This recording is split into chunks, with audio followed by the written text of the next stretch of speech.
What's up guys, welcome to Daily Dose of Reddit. This is your host, Zach, and today's subreddit is r/EntitledPeople. Alright, this story's called Threaten to Hit Me with Your Car? Good luck getting your car out! I was reading a post today that reminded me of something that happened back in 2009. Both of my sons were in middle school and high school, old enough to stay home by themselves. I worked the 5 to close shift at the local chain hair salon. We lived in a condo and my neighbors were notorious for stealing someone's shoveled parking space. I knew someone was going to take my spot and asked my youngest son if he would start to shovel my spot out when I called him to tell him I was on my way home. I told him it was worth $20 and he was happy to do it. Damn.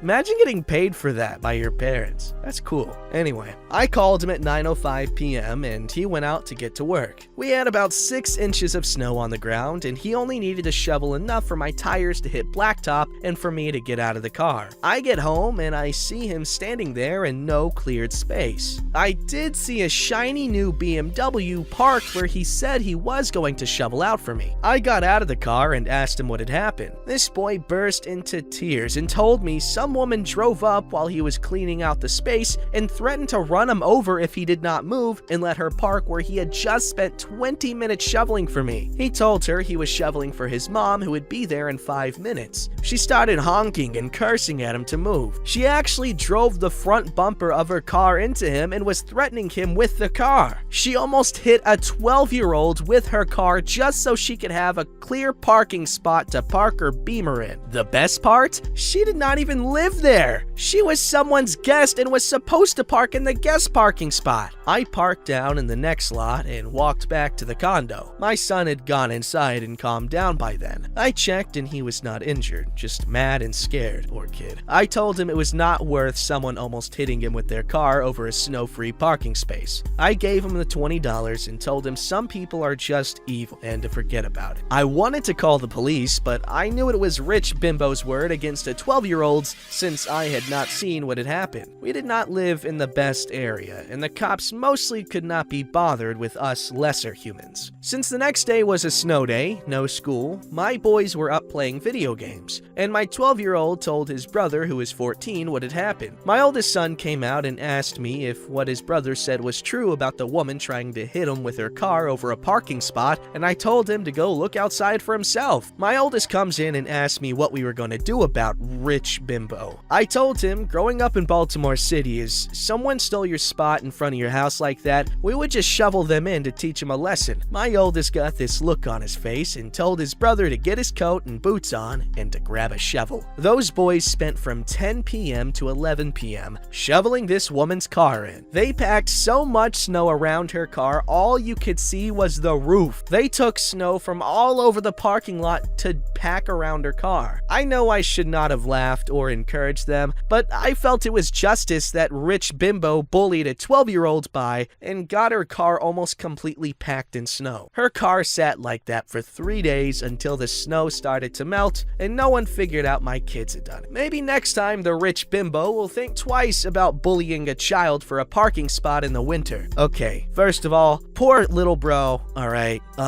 cool big bro for, wanting to do something about it. I like that. And sick-ass mom for giving them the idea. Alright, you're not a bad mom, you're not immature for letting him do that. Alright, cops couldn't do, more like wouldn't do anything, so you had to take matters into your own hands. And I think y'all did well. And for good measure, I would have taken a dump in the snow and buried it under the snow, but against the windshield. It'd be funny, because it'd freeze to the windshield, and then you just have a frozen turd stuck to the windshield. And when it starts to melt, it won't smell good. And she sees it on the windshield, and she turns on the windshield wipers. Bad idea. Alright, this story's called Racist Karen Anti-Masker Pepper Sprays Cashier Gets Arrested for Assault. I'm a small-town cop in Michigan who deals with many Karens on a monthly basis. I got an emergency call from a gas station on the edge of the city about a racist anti-masker refusing to leave the store and getting aggressive. When my partner and I arrived, the Karen was already screaming at the cashier, "You stupid frickin' N-word!" As we opened the door, she pulled out out the pepper spray and let loose on the cashier. I wish we had gotten there a bit sooner. I know how much pepper spray hurts. We grabbed the pepper spray out of her hand, and my partner arrested her and read her rights. I went behind the counter to check on the cashier, who was on the floor sobbing. Oh my god, this is terrible. After washing his face with the hose outside and with milk, he was feeling well enough for me to bring him to the urgent care. He was fine after an hour or so, and Karen was charged with assault. The cashier apparently had told Karen he couldn't serve her without a mask due to store policy, and she wouldn't listen. He had told her if she refused to leave the store, he would call the police, and she started screaming at him and calling him slurs. It only took us 7 minutes to get there, but that was not fast enough to keep him from getting pepper sprayed. Oh, well, first off, good on the cops for getting there so fast, because, like, it depends. Oh, small town cop. Okay, I was imagining it was Detroit for some reason, but man, that's scary. I just gotta say, if you're in any of these industries where you gotta deal with idiotic customers, and you have to tell them they have to wear a mask, I'm really just thank you. First of all, I know it's not easy, okay, to constantly have to deal with that kind of confrontation, and typically the people who are anti-maskers are the same type of people to be crazy and think they're like enlightened and not, brainwashed or whatever, so they're gonna act aggressive toward you. It's scary, and like, I don't know, it hurts me personally to know that so many people are having to freaking go through this every day, alright? I'm not just talking about, one person one day, another person another day. There are a lot of people who are having to tell people multiple times a day, wear a mask or get out, wear a mask or get out, and I guarantee you, each time you do it, you get more and more uneasy that maybe this next person's gonna lash out on you, and that's just messed up. So, like, on a real note, thank you guys. You're appreciated, and like, you have my sympathy. Like, I'm scared for you. People are bonkers, and I don't mean to fearmonger, but that's just the state of the world, or at least America. God damn. Alright, this story's called Karen Tells Me What I Should Be Reading in Public. I moved closer to my parents last year because they're getting older and need help with some things. Earlier today, I took my mom to a doctor's appointment, but because of the office rules, couldn't accompany her inside, so I sat on a bench outside the door, popped in my headphones, and read on my Kindle. I was reading How Much To by Matt Shaw, and it is incredibly gory and horrific. About 20 minutes later, my headphones are pulled out by someone, and I figured it was my mom just being silly. So I look up with a grin, directly into the deep pools of self-righteous entitlement known as Karen eyes. Here's the cast. Karen. Me. Somewhat paraphrased. I don't have a great memory. I can't believe you would read something so disgusting in public like this. There are children that visit this building. There's a pediatrician's office 3 or 4 units down. And you're smiling while reading that filth? How do you even know what I'm reading? I saw you making faces from over there. Points to a car nearby. And I thought you might have been looking at inappropriate things, so I came and looked over your shoulder. Okay, lady, well, what's on my Kindle is really just for me to worry about, so have a lovely day and please leave me alone. Poor random mom walks by. Ma'am, would you want your child reading about people being forced to grind their own teeth down on concrete?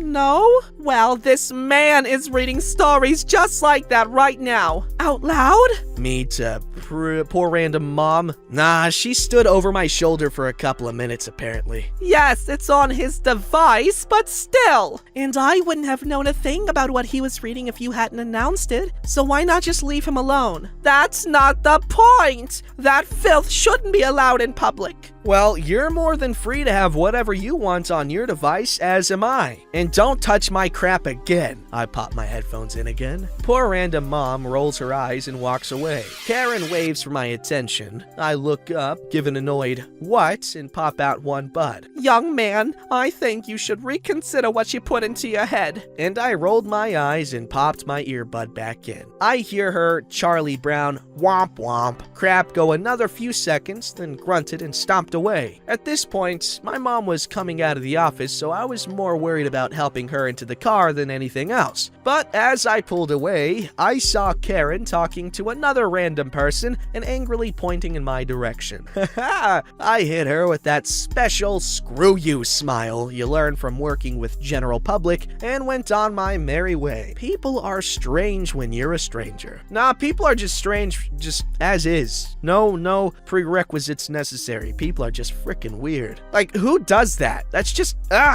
Alright, this story's called Entitled Cousin Thinks She Deserved to Be Called Sister After She Mistreated Me and My Family for Years. As long as I could remember, my cousins and I never really got along. I had a condition, probably ADHD, from young, which I wasn't aware of until a few years ago, which prevented me from communicating with many people. Either they weren't aware of it and couldn't care less of my condition, plus they never made the effort to talk and hang out with me. My female cousin always insisted I call her sister, even though she never once treated me like a brother, and whenever I call her by name, she freaked out and lashed out at me. I always called her by her name just to piss her off.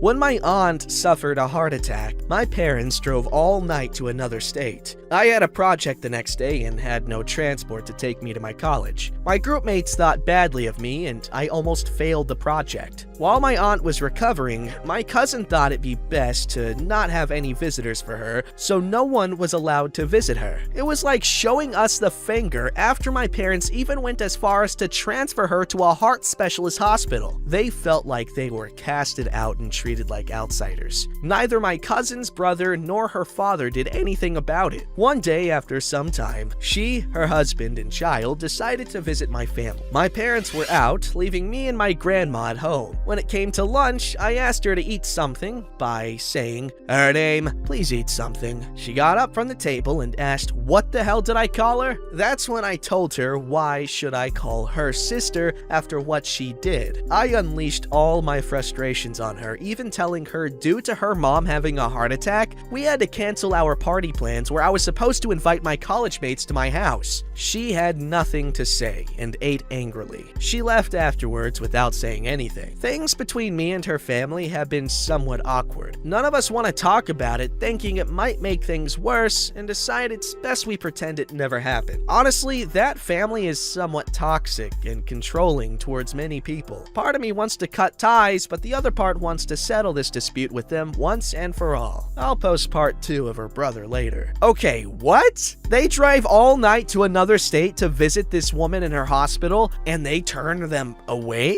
What? Do they not realize how many freaking people go to the hospital with no one to visit them? They're just stuck there, alone, forced to deal with all the emotions that could be going on inside their freaking mind and whatnot, alone. No one to talk to. Just a bunch of strangers prodding you with needles and, potentially just being jerks, because I've read some horror stories from hospitals here.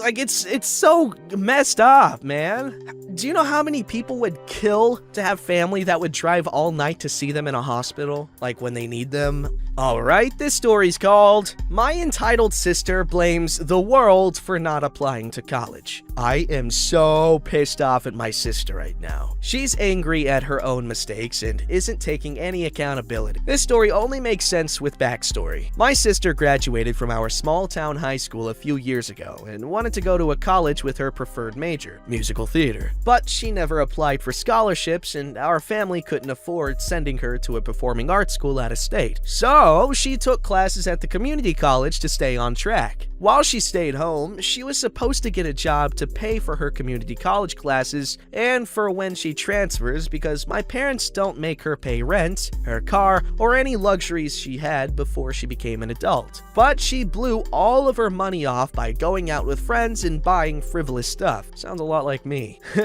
When she told me she was gonna stay here, I told her to open up a savings account, but she brushed me off. Now she thinks it's the best time. Months before she's supposed to graduate, graduate to open a savings account and save money she earns while working. That's only the backstory. The real story starts a few days ago. I went to my mom's office in between school and an extracurricular. My sister also works there. My mom comes up to the break room where I'm doing homework, and she tells me that my sister is mad at her. Turns out she wants to go to a very expensive performing arts school and miss deadlines for auditioning for other schools. My mom told her that she and my dad won't be paying and that she has no sympathy for missing something my mom told her to keep up with, and entitled sister got quiet. I thought nothing of it and went to practice as normal. When I got back, she explained what actually happened. These are just the highlight clips from the real conversation. Mom said I couldn't go to expensive school. No, she said that they can't afford to send you out of state. Oh, but you can go out of state when you graduate. That's fair. The world is just against me. They can't afford it. That's the thing. I have to apply for scholarships to go to school with a good program in my desired field. You could go anywhere. In theater, it's all about who you know. I was entirely improperly pissed off and walked away, not talking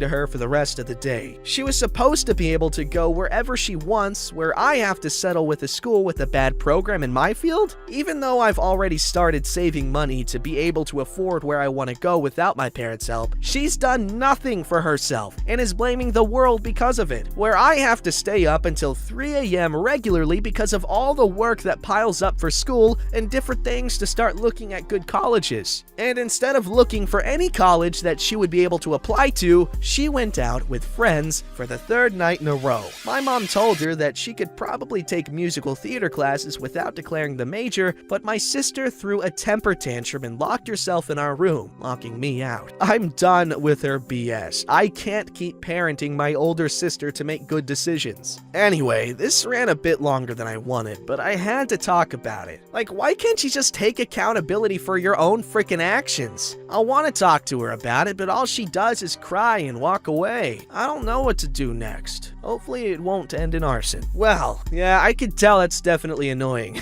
having to be the responsible younger sibling. But, I just think your sister is a little overwhelmed, and she's just not getting started on what she should. She's just filling her life with distractions, because that's a lot of what I did. And I think part of the reason why, in my case at least, was because I had undiagnosed ADHD for like all of my life. And, you don't realize how much that could screw you up with the impulsivity and stuff. But, that's just me. Alright, this story's called Entitled Churchgoer. This is my first post. I usually just comment on things, but today I felt like writing this down. I don't know if this counts as entitled, but my friend is gay and has a girlfriend. And one of the people she goes to church with saw a status post of hers with a gay topic, and he sent her 1. A really dank meme about people nowadays don't go to church, they are all gay. 2. Articles and Bible quotes about how it's wrong to be gay. Then he asked her if they helped, and she had to be really sarcastic about it in saying it did help. Honestly, why can't people not freak out at gayness? I'm a little confused as to what happened here. Does she know he's gay? And she's just like covering up, helping him stay in the closet? I don't get it, but seems like there's some potential coolness and, niceness, people doing things for each other and having fun. I don't know. Regardless, OP, good job. Don't forget to like, subscribe, and hit that bell to never miss an episode.